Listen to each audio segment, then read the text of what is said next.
thank you all for being on. Happy Friday, as I said. We're going to move to the next slide, and really delighted to introduce a good friend, Jackie Lanham, who is the Chief People and Culture Officer for Hilton Foods. Jackie, welcome. Thank you very much, Matt. Just before we move on, I'd love you to share a little bit about your history and a little bit about how you got to be in this role today. Yeah, no, absolutely. Pleasure to do so. So I've worked in human resources now for, I can't believe I'm saying this, 30 plus years. Never. Yes. That's the right answer. I don't look that old. No, it's been 30 plus years, and it's been an amazing career, and one that I've had so much enjoyment from. So in the main, I've worked across financial services, and obviously you and I had a bit of time at Aviva, didn't we? Yeah. So that financial services experience included Aviva in the UK, and then working with JP Morgan Chase, an American investment bank, for 11 years. I've also had a little bit of a dalliance with retail as well. So that's with Tesco and the Cooperative Group. And towards this stage of my career, I've worked with manufacturing.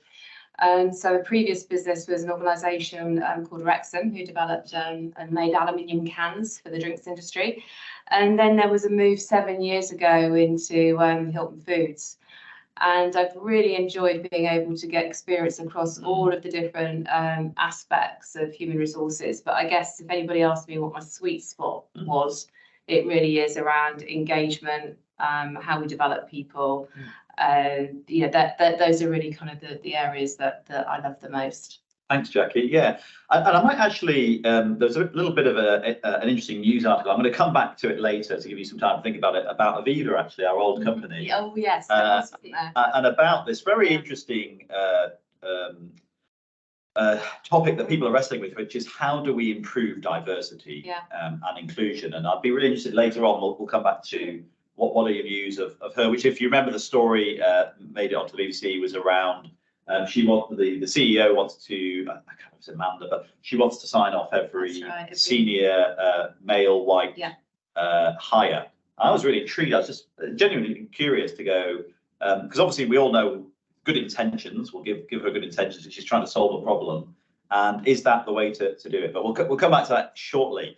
So thank you for your background, and I really do mean it, everyone, that, I work with lots and lots of different clients and across a range of different senior leaders, and I would say, Jackie is absolutely up there as one of the doyens in this industry. So thrilled that she's given your time today to talk about some things that are going on at Hilton and more generally within the people industry. So without further ado, let's move on. And I think it would be good for people. So while I know Hilton Foods very well, because we've worked together now for 4 or 5 years, talk to everyone who's on about Hilton Foods. Sure. So Hilton Foods is an amazing growth story, and a very little known constituent of the FTSE 250, because we are a B2C organisation. So essentially, what we do is we produce meal solutions around meat, fish, and also vegan and vegetarian. So that goes from preparing a steak and packing it right through to creating a lasagna ready meal. And we do that in many countries across the world, in APAC, within the UK and Europe, and we've recently scored a deal as well with Canada, with the mighty Walmart, which, as you can imagine, we're very pleased and proud of, because we believe that sort of heralds an entry into a new continent there. Like I said, I joined the business 7 years ago. At that time, we were turning over 1.3 billion. So we now sit at turning over 3.8 billion now. So a huge kind of success story. Well, I hope you've told the CEO and your bonus is it's about me. No. And I think what was really interesting joining this business those 7 years ago, I was working for one of the founder members of the organisation. As the chief executive officer, and then shortly after that he moved on to be our chair and was replaced by the other founder of the business. So what's kind of interesting is, as though we kind of floated a few years ago, there was still that strong founder mentality and passion and entrepreneurialism within the organisation, which for somebody who was coming from my CV, which was big kind of PLC, Fortune, organisations, one of the things that I needed to navigate was the huge cultural change you have here compared with, for example, the Aviva. And I have to say I've loved every minute of it, and no doubt we'll get into some of that as we talk. So as you can see, we're big diversity there in terms of from a national geographic perspective. And for us, partnership is really key. And this was something that I helped form with our leadership team when I first joined, which was around what is our purpose, what is our ethos as a business. And so for us, the partnership piece is very important, goes through our DNA, through to how we partner with our customers to deliver great service, great product to them, how we partner with our colleagues to make that happen, not just for our customers, but for them as well.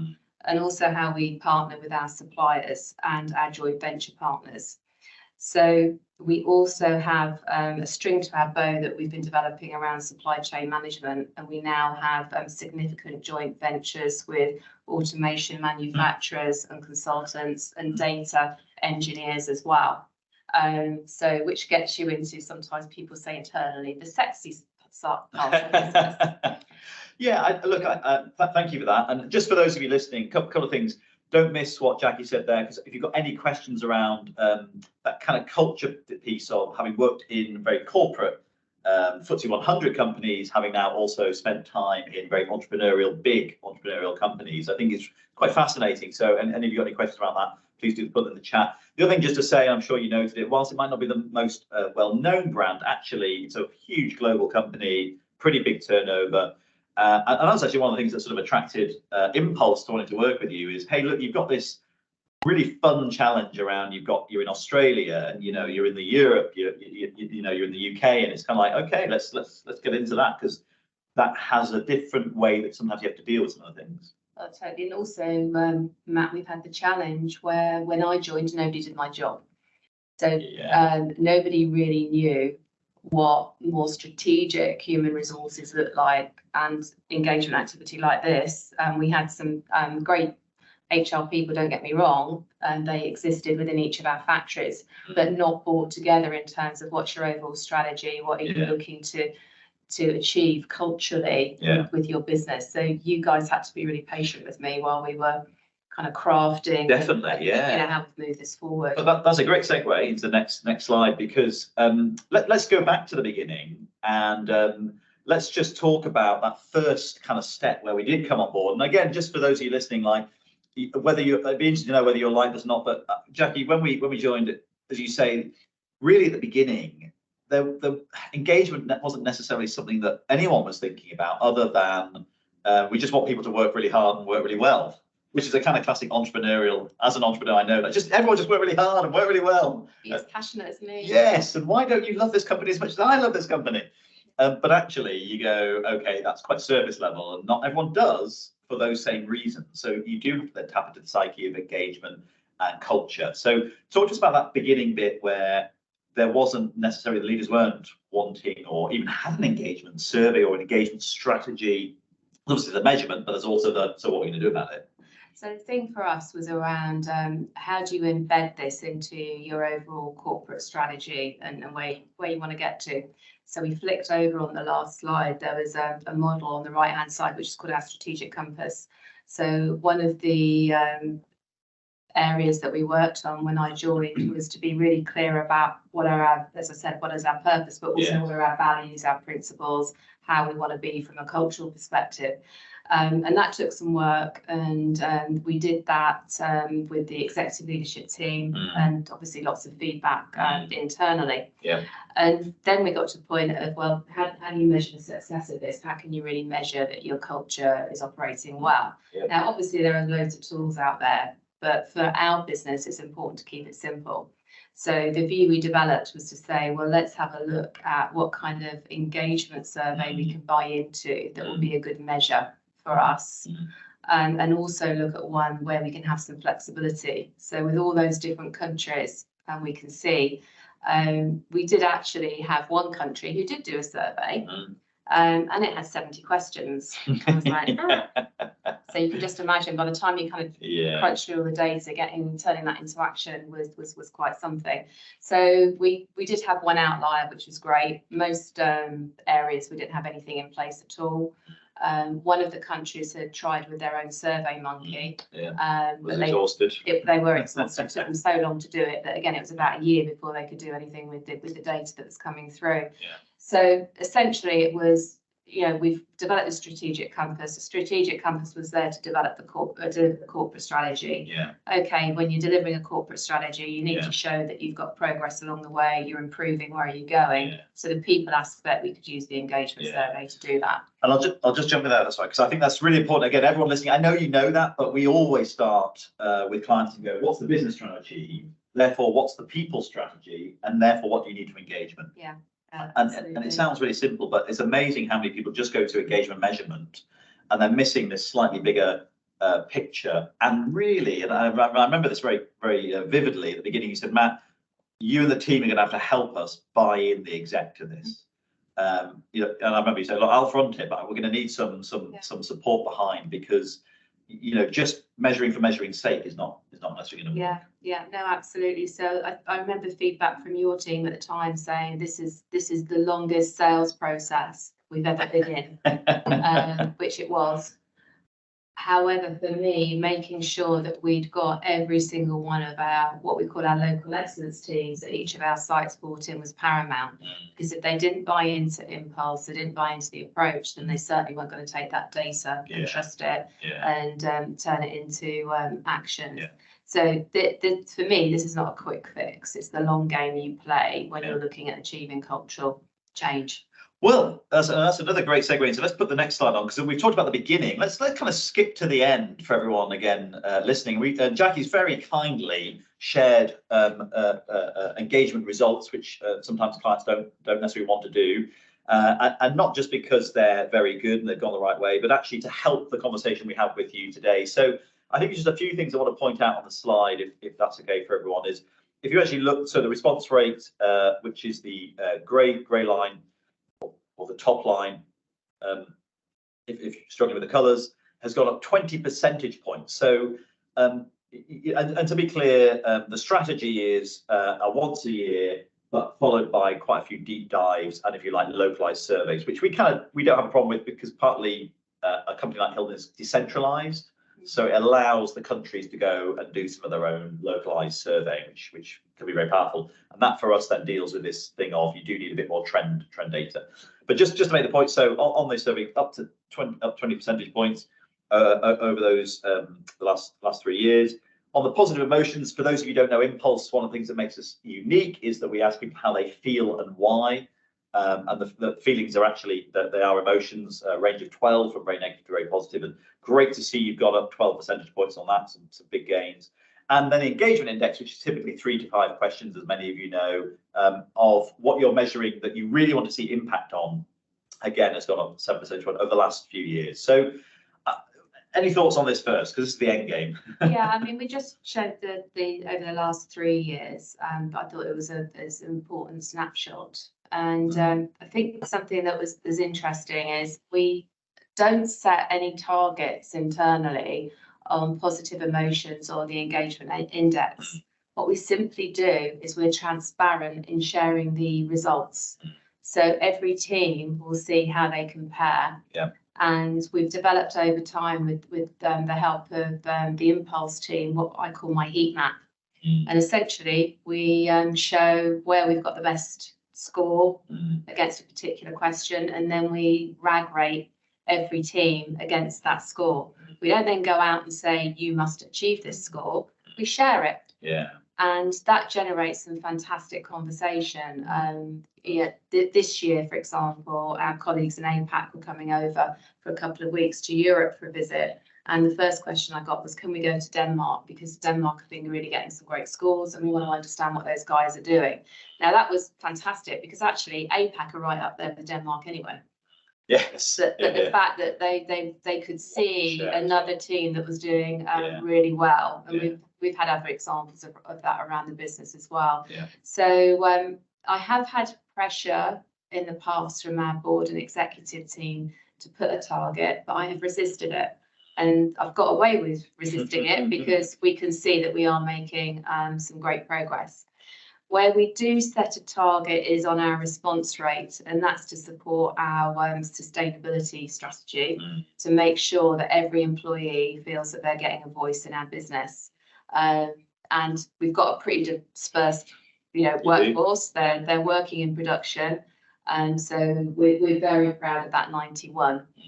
There's no strong arming to do the survey. No North Korean-esque approach to response rates. What we do, which I guess can be quite attractive if you're doing a cold job with lots of cold water, is we do say to people, there's specific times if you wish to take away from production where you can complete the survey. Yes, we do provide nice cakes and coffee, and some of our teams get very excited about this stuff, and they'll do draws as well where people can win an iPad if they complete the survey.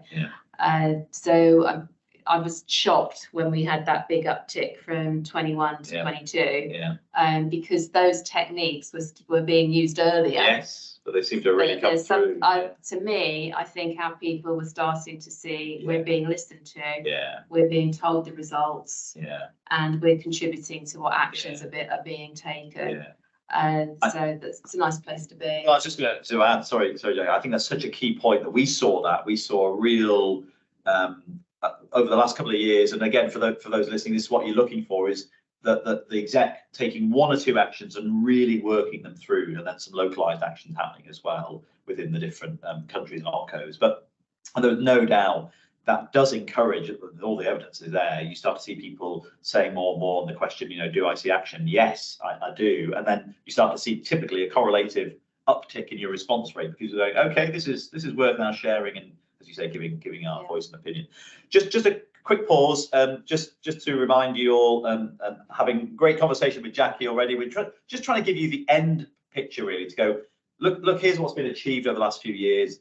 And so really what we're going to get into next is, well, what did you do, Jackie? Because reality is this doesn't happen by accident. You don't get these kind of increases without actually some strategic and quite intentional work going on. But PJ is going to help us out, because we'd love to know if there's any questions as we're going through. So please do put them in the chat. PJ will read them out to us, because we can't see them here. We're in the boardroom, so we just have the slides and then who's on the screen. So do let us know if you've got any conversations. But Jackie, just while we're waiting to see if anyone's got questions, I'd love you to talk us through, just five minutes in. So what is it you did to go from doing reasonably well to actually really improving your results? Well, it's all connected, I think, and I've just pulled out a few things. There'll be other activities that helped deliver this.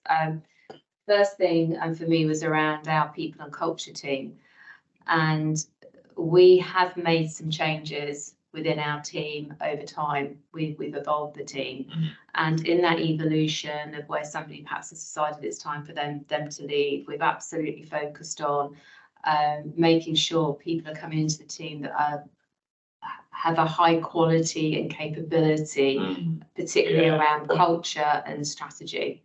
Now, at the end of the day, we still all have a big operational piece to our job. I have an operational piece to my job, so we need to be great around the admin aspects as well. But we have focused a lot on ensuring that we've got great people joining the team. So as Matt explained earlier, we're quite dispersed locally. We have a lot of local empowerment, and what we introduced was, hey, when you're going to go out and recruit that person, I'd love to be involved in the recruitment. So, the gentle touch in terms of making that happen, where today now a recruitment decision won't be made from a people and culture perspective unless I or one of the senior members of my team are involved in it. And that's not Big Brother. It is absolutely how we can add value to your recruitment decision, not just in deciding who the person is, but helping them settle in through their onboarding and looking to see where the development needs might be from a functional perspective. So that team has been amazing. I'm really proud of the team that we've got in place who are helping to support here. Yeah, and just to say, I think I saw you do that a lot. And again, for those listening, it was about, how do you upskill and improve the capability of those supporting line managers and local teams, so that they have the emotional intelligence, they have the influencing skills. So they're thinking strategic and tactical. Yeah. And we've watched that over the years improve significantly, definitely. That's good. And what we do now is, before, these people were basically quite lonely, operating within their particular location. Now those teams have worked together on a very regular basis, and they learn from each other, be that via sort of big team sessions or coming together at key points during the year. And the toughest one to manage is when we're involving our APAC colleagues. So sometimes Europe are in pyjamas, and sometimes APAC is in pyjamas when we have those calls. Yeah, I think my team love the either 6 a.m. or the midnight calls with Australia. Sorry about that. Also, Inpulse have been great in helping support around how we would implement workshops and have toolkits there for managers to devise their own action plans, and that's helped us move a little bit more quickly than just doing that ourselves. So that's been incredibly useful. And again, this is not rocket science, but absolutely doing the deep dives with the local teams. So what we do is we say to them, don't wait until you've got the overall results. Take your local results and just get on with it, because what you've got to do locally is what is really important to those people within your team, within your business. And I love the fact I had a couple of members of the exec team this year saying, well, I can't believe it. I looked on LinkedIn and so was talking about their engagement survey results. And I was going, yay, that's really good. It's fantastic. Yeah. And then kind of supporting that with the webinars and training. And that is where we also bring in, what is it that another business or team are doing really well that we can learn on from that training perspective. And from there, we'll provide the case study guides as well, again, with help from Inpulse. And again, that's something our board are very interested in. So I presented on engagement to our board just this week, and I was able to share with them the stories around the businesses that have gone through a big change, because we had a couple that needed to sort of really have some big focus on where they could improve results, as well as, again, sharing some of the high spots over teams where they've been consistently good. And I think this is something else that supported our journey, because in 2019, the corporate governance code was changed for UK PLC, where the board must be as focused on the engagement of their people as they are on the financial aspect. And what happens is, you find when things change in respect of PLCs, there's usually a bit of a knock-on with other businesses wanting to look at following that sort of best practice. Brilliant, thank you for question. That. Yes, so I've managed it. It's come up on my webinar. Thank you, PJ. That's really helpful. I don't know if you've sent it to me, but so Gemma has just had a great question, which I think you answered, but it'd be great if you just to pull it out really clearly. So Gemma's asked, really interesting to see the response rates. We have an average of 44% response rates, increased by 11% this year. What do you think is the most effective strategy for increasing response rates? It's really getting your most senior leaders within your sites behind this happening. Yeah, great. And so them being the champions with their local people and culture teams will really make the difference. And then absolutely showing to the teams that you're listening to them and you're following up on their feedback. So as soon as that information comes back in, feeding it back to the teams, sitting down, asking for their views on, we did this really well. What was it that you felt was really good? So you keep doing it. And also then looking very quickly at action plans from there. And the line managers have to be on board with that. Yeah, I would say just to add to that, Gemma, because I agree, and don't underestimate that's hard work, right? And I know you all get that, but there's the hard yards of influencing, persuading, supporting those senior managers in those areas or departments in the NHS in the trust to commit to those things. It does take quite a lot of hard work. Actually, when you said the word trust, that really made me think, actually, Matt, the other thing that we found with some of our workforces when we first started to do this, that they were very suspicious that they might write something and it might get ascribed back to them. So we were also very careful, and I know the board get a bit frustrated sometimes with me we don't have too many categories that somebody would tick in terms of I'm this age, I'm this ethnicity, etc. Segmentation, yeah, the segmentation, we're really careful not to get too detailed about that. And also we accept the fact, and it doesn't happen too often, and we know it doesn't have a statistical impact on the feedback, that somebody might fill the survey in a couple of times. Because we've avoided giving people codes, because again they were suspicious, and they're much more trusting now that we won't use the data against an individual if they said something that we might not like to hear. Just a couple of things for those who don't necessarily understand that, and is that either you do self-select segmentation, so you as an employee you do QR code, then you say, look, I'm from this department, or you do the API typically, or the sort of we've got the emails for people, and there's no doubt that in the companies who do self-select, there's sometimes a little bit of people doing it a couple of times, even though you try and stop them. There are still one or two ways around. However, what we've always said is it's so statistically insignificant. It's not actually impacting the main results. Gemma, just say thank you for that question. Really encourage the rest of you stick with us, stay with us because in about 15 minutes, Jackie's going to be sharing where you need to focus in 2024 and giving you her book or podcast of the year. That'll be about 15 minutes time. But let's move on if that's all right, because what's so interesting about this is you talk about really at the heart, you're putting the local team. And actually, we just wanted to pull out some stats we thought were quite interesting. And again, for those watching and listening, here's the positive impact of empowering those local teams. So in Hilton Food right now, 80% of people believe they are part of a team that works well together. You got 78% who said, I feel like I can be myself at work, which is up 4 percentage points.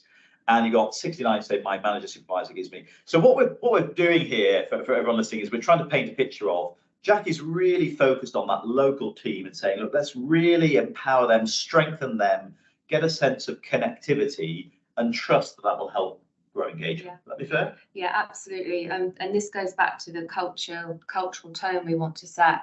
So like I say, when I joined, I was thinking, don't do stuff that's going to wreck this entrepreneurial culture, because you've kind of got the big corporate thinking in your head. So and my chief exec at the time would have killed me if I did anything differently, I think, so he's very clear. Yes, Jackie, we need to lead first from the local teams, and he was very clear around where that's made the difference. So I think again that reinforcement from your senior leader is really important there. And I think we all just know if you're empowered to get your job done, you're going to do the best possible job. If you've got somebody in some nameless office in Huntingdon telling you what to do, then you're unlikely to see the kind of pace and change that you want to see. So that's why we really have sort of focused on those local teams. And plus, we've got so many different cultures.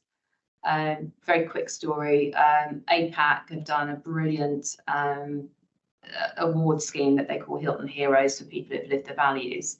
And they really celebrate individuals. You can't put that scheme into Sweden because the Swedes sit there and say, no, it's about our team. You can't put it into the Netherlands because within the Netherlands, it's, one person doesn't put their head above everybody else. Again, it's collective. So that local side really helps you from that perspective. So, there's a big piece culturally going back to everything has to link. Yes. Which is why we do the local empowering. It works for our culture. I have a sense that it actually could work for lots of cultures. Actually, when you look at businesses with scale. We do feel, and I know everybody on this call probably has the same thing, that the most important relationship at work is typically your relationship with your manager and how they support and empower you. So we've had a big focus on upping our game over managers giving feedback. At the more senior levels, that's really hit home and worked well. And we're now starting to bleed that through right down to somebody who's working in a production role. But we're not doing, everybody has to have a conversation. What we're saying is there's a conversation available should you wish to have a conversation, and we'd love you to have a conversation. Because some people just want to come in, they want to turn the money around and they want to go home. Also, what we've done, again, going back to connecting your strategy with lots of other things that are going on within the business, so you can get leverage, is going back to our sustainable plan, which is something we visibly promote externally. It's within our company report. We're clear that we want to see people having more what we call work conversations that include talking about my career and how I'm doing. So I think that's again helped that moving up. And a very quick thing as well, when we go into those work conversations that happen in production, and they've been designed in a way that makes them very consumable. So you're not looking at a horrible objectives form and all of that kind of stuff. You're looking at nice cards that say, let's talk about, you know, how you think you've done over the year and all of that kind of thing. So we've really, again, back to your point around how you use segmentation, kind of thought about that. I still want that to be 69%. I really want that to be much higher. Yeah, absolutely. But the good news is you're trending upwards. So you're 6 percentage points up, which is statistically significant. A leap from the last couple of years. So just a couple of things again for all of those listening. Hopefully you're enjoying the conversation and you're getting something from it. I think there was a few things for me that really stood out there, which was about the local team and the local line managers, and really as the people team, putting your resource and your support around them. And actually it takes us back to a comment you made sort of 20 minutes ago, which is you had to upskill your team and grow the capability and capacity of your team so that they're not so much doing all admin all the time, which unfortunately HR people teams can get into, but actually are more on the strategic influencing side. So I think that was interesting. There's also a bit of a loving going on. So thank you, Linda. Lovely to have you with us. So true, she says, where she is, we have focused on supporting the line managers and local teams. So I love hearing this reinforcement that we need to keep going. And I think that's partly what we're hoping is to encourage those of you who are listening now or later that you're on the right track. It does take time, but it is worth continuing with. So don't give up. So let's just move on to the next slide. Thanks, PJ. And I think there's something here that I think is quite interesting is around sort of that post bit where we go, look, it's action, action, action. And you've been very clear on that. It's about, you know, well done, Inpulse, and very nice to work with you with the measurement. And it's about what you do and obviously how we support you with the action post that. So just talk to us about some of what, because also you've got a very disparate and very frontline heavy workforce. And again, for those listening in, tell us how do you get them? How do you? I'll try and sort of build on some of this stuff because I know we've touched on a bit talked through these messages already. But again, what we do is we kind of use processes that are already placed in the organisation to leverage. So we have a process as a manufacturer of daily review meetings that cascade throughout the organisation first thing in the morning. So what we do is we leverage those to do a lot of the follow-up around you said we did and starting to get their feedback around the action plans. And we always put a bit of fun into that. So every now and again, I'll get dragged into a few and then ask me to do a funny dance while we talk about why haven't you increased our pay, Jackie? But yes, we're okay to talk about engagement.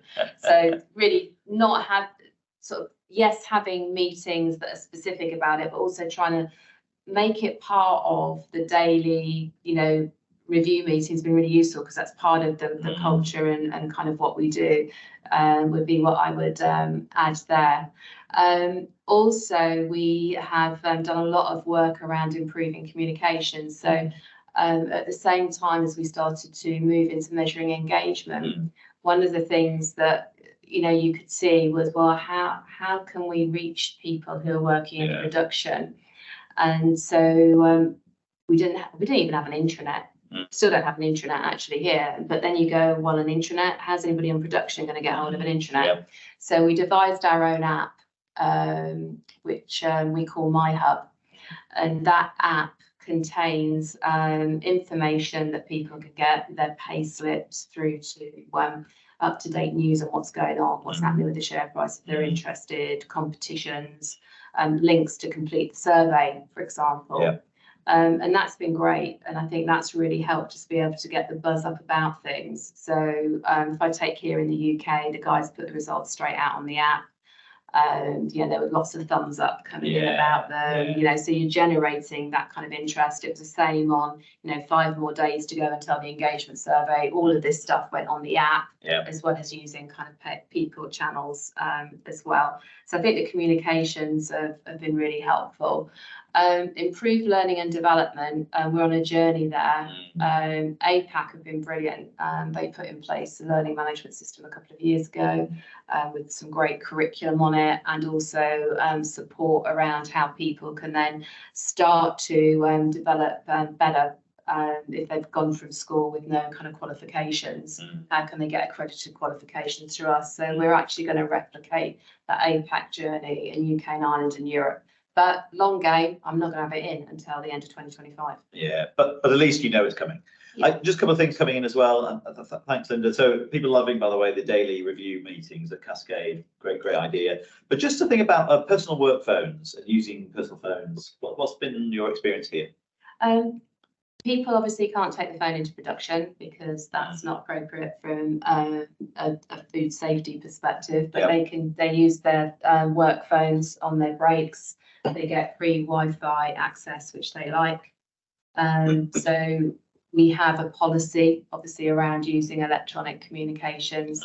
Our IT team were absolutely totally involved in this to make sure that we didn't have any security issues. So, and people have been absolutely up for that. We've not had any issues with anybody saying, I'm not going to access it unless you give me a phone. I mean, we're just dealing with a totally new generations now. Everybody has a phone. Yeah, and they expect to use it. You know, that's where the BYOD, bring your own device is, I think, more accepted. Yeah. So just conscious of time, so we've got 5 minutes before we've got to get on to the questions around 2024. What does that look like? So let's just move on aside. I think we've actually covered this, but I just want to make sure, because this is about response rates and back to sort of some worries about anything. Just to finish off on the response rate you want to mention. I guess one thing I'd talk about, we've got target response rates for MDs of each team. So that's sort of might be going, hang on, she said she didn't give targets. Yeah, we don't give targets on the EI and the emotions, but we do get worried if we don't feel that we're getting the right level of response rates come through. So there have been a couple of occasions where we've said to the regional chief execs, you've got a couple of businesses where it's just not good enough. Can we put in place, objectives around improving this? And obviously we've got the action plans reviewed by the executive leadership team there as well, and the twice yearly board review is great. So we actually have an engagement champion on the board who's our senior non-executive director, Angus Porter. So Angus will sit down one-to-one with me once a year. And then actually Alex from Inpulse will meet with Angus as well and take him through the results with me there. And I like having Alex involved because it shows there's some independence. So it's also external views of thought. And that validation. No, definitely.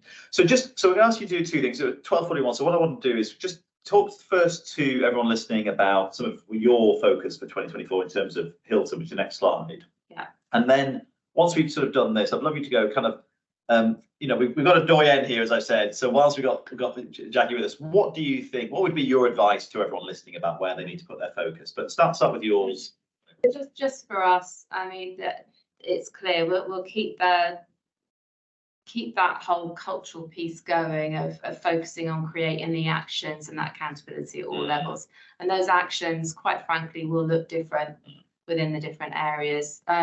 On the life cycle surveys, one of the things our people don't like is they don't like being over surveyed. And as well as doing the employee engagement survey, we do our quality survey on our food standards, which is very important. So what we'll do every now and again is what we call a life cycle survey. So that might be around, in the UK, we're very focused on a couple of years ago about bringing down turnover. So we put in place the onboarding and exit surveys. The exit surveys, and actually, Hill surprise, it's actually improved in terms of people not leaving, which is fantastic. We use them a lot in COVID as well, because COVID for us, we had to keep going, which I know a lot of businesses did, but it could get quite tiring. So knowing exactly how our people felt during that period a little bit more quickly was really important. We are going to be looking at our employee value proposition next year. So I want to make sure that the survey absolutely links into the employee value proposition. So that's kind of looking right forward until 2025. We do have an issue in this business about needing to be better about, especially appreciation of our people. We have got a bit of a culture of we can always do better. And I can be just as bad, you know, be sitting there and we've done a great project and I'm going, yeah, right. What can we do better next time? And we've really got to kind of step the gas off of that to recognise when we've done a really good job. And just to say on this one, for everyone listening, unappreciation is actually has been the second highest emotion in all our client base. We're talking hundreds of thousands of employees across the globe. Unappreciation is the second highest emotion of the year. And I think generally there's something going on for us all around the well-being of our people. I mean, for our business, COVID was huge. It was, you know, because people were absolutely working flat out. Well, weren't they lucky? You know, and obviously I was in a place saying I'm really busy, but I guess I'm lucky. But there's never really been a break since that.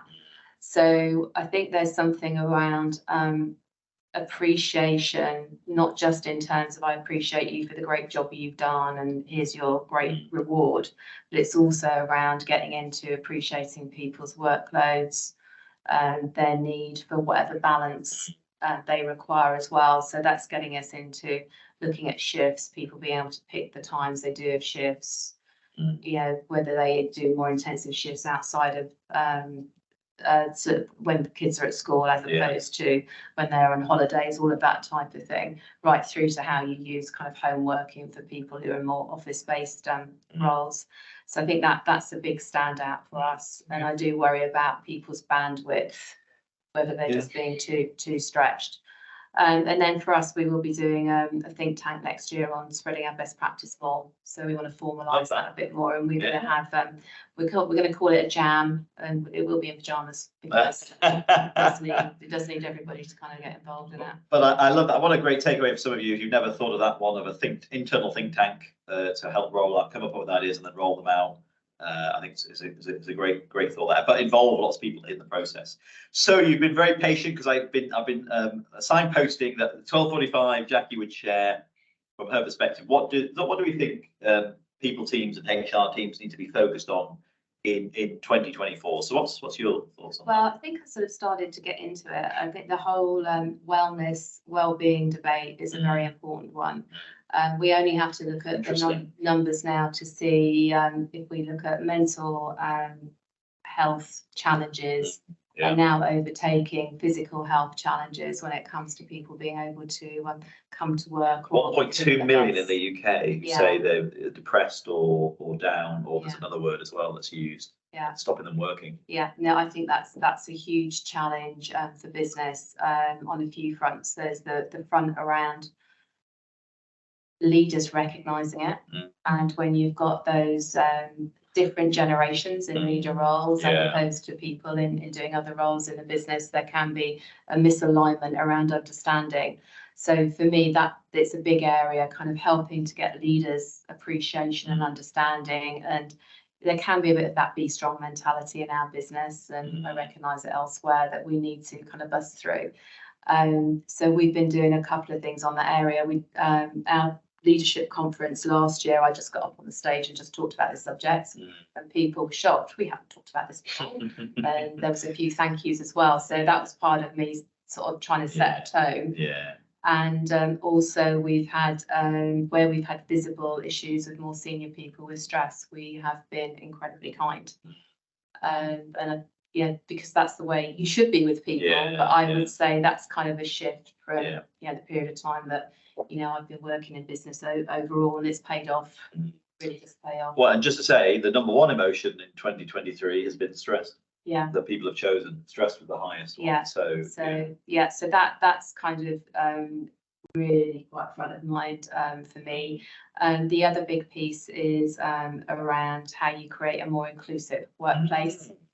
And our workplaces are just not inclusive enough. We've started to do some work this year. Actually, we engaged about 20 of our high potential youngest leaders to have a look at what we should do to create more inclusive workplaces. And some of the stories we were told were, it's a bit tear-jerking. You've got one of your Muslim employees saying, I pray in the toilet. It's kind of not good enough. So, and what I'm liking is that we're starting to have some real grown-up discussions around these topics, and our sophistication of the business is moving forward to deal with this.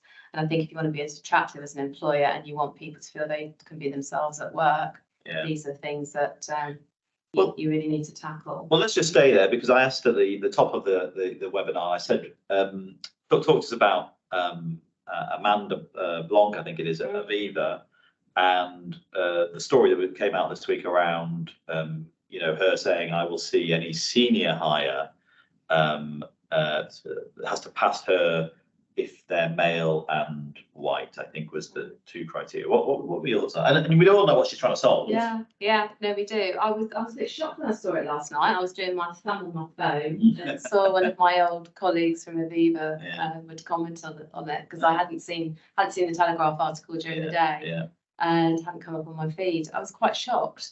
I guess I was shocked from a couple of perspectives.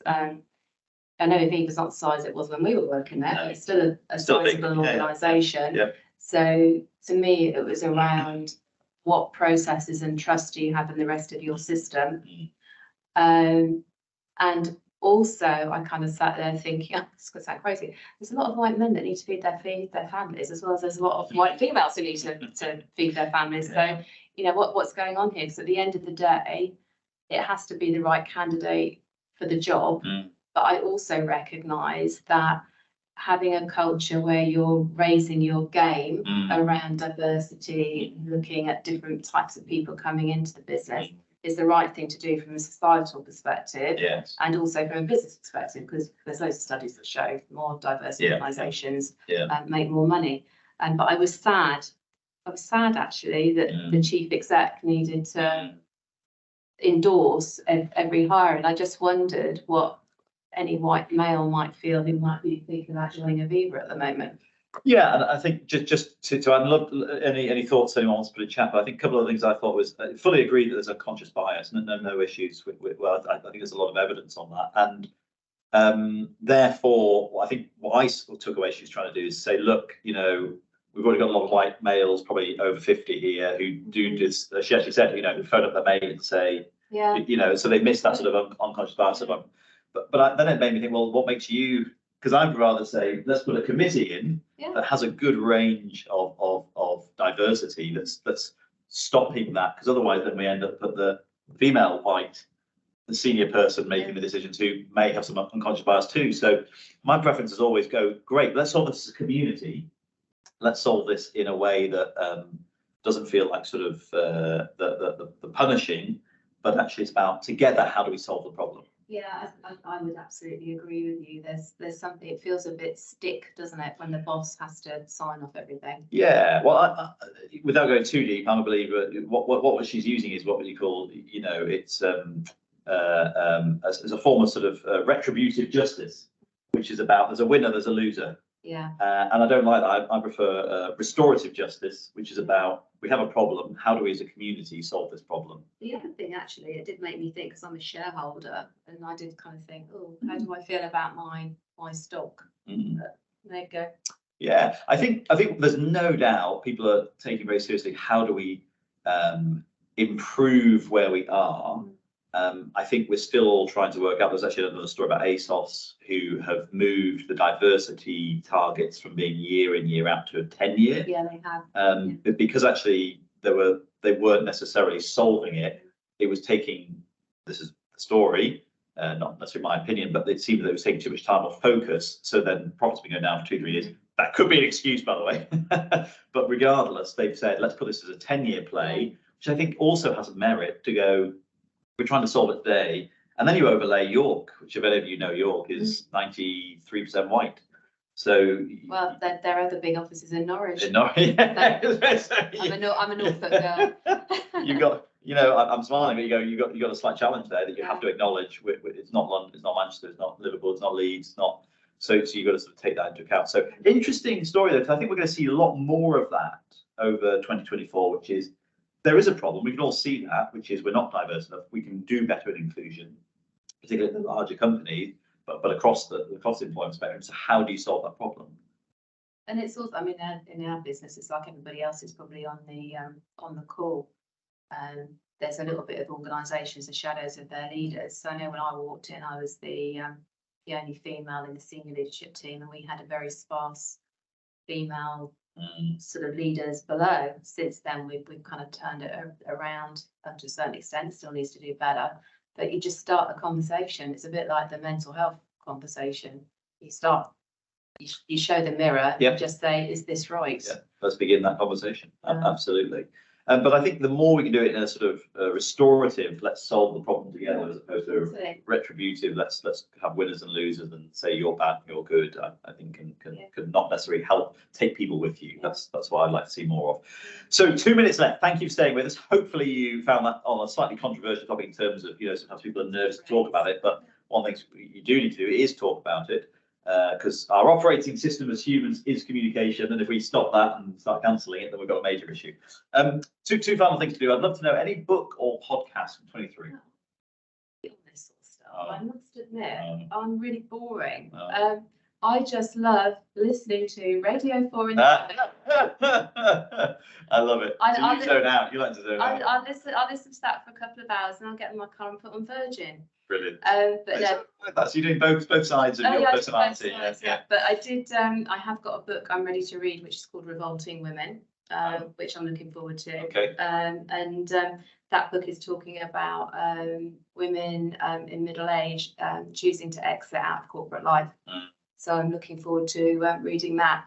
And this year I've been doing a lot around improving my understanding of transgender issues. And so any podcasts of that ilk that I've seen on Spotify or on BBC, I've been listening to, because I don't have experience, and it's been really good just to give me that more of that insight. And I did actually ask to spend a day at one of our local universities. It was actually Anglia Ruskin. I didn't choose Cambridge. And it was an amazing day where I got to see what was going on there from a Gen Z perspective, and that was fantastic. So I do like to do a bit of experiential. I'm a bit boring on Radio 4. Sorry. I think you're giving some great topics and tips on that.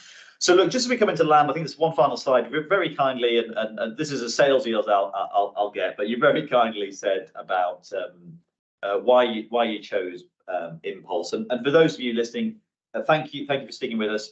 One of our colleagues, PJ Lewis, might be in touch next week just to see how you found the webinar. We're always trying to improve and tweak, or it'll be in the new year. Might just drop you a line. We will be sending out the slides with permission. Make sure we've got that from Hilton. And this has been recorded. We had a huge sign up actually, but unfortunately a lot of people saying can't be live, but really want to hear the conversation. So we'll be sending that out to everyone who signed up. But just in 1 minute before we let everyone go, any thoughts on Inpulse? Yeah, I mean, for me, it's I love that kind of tailored approach, how we can take those questions and cut them through, and I just love the flexibility that I get. I mean, Alex and Charlotte, and I'm sure other members of the team that have been involved with this have just done a fantastic job. And I mean, we renewed our contract with you, and I didn't do that lightly. We did a full look. You put us through the ringer. Yeah, it's horrid, wasn't it? We did do a full look at the market, and Inpulse suit our culture. We like stuff simple. We want the data, but we don't want it overplayed. And we want to work with people who want to be partners and listen to us, and we love to listen to them as well. So hence we renewed our deal, and it's a long-term one as well, isn't it? It is. No, we're very pleased. So listen, thank you everyone for joining. I hope you'll join me in thanking Jackie. I think you've been fantastic. You've been very open, very willing to go on to lots of different topics, shared very openly on some of the journey within Hilton. So just leaves me to say Merry Christmas.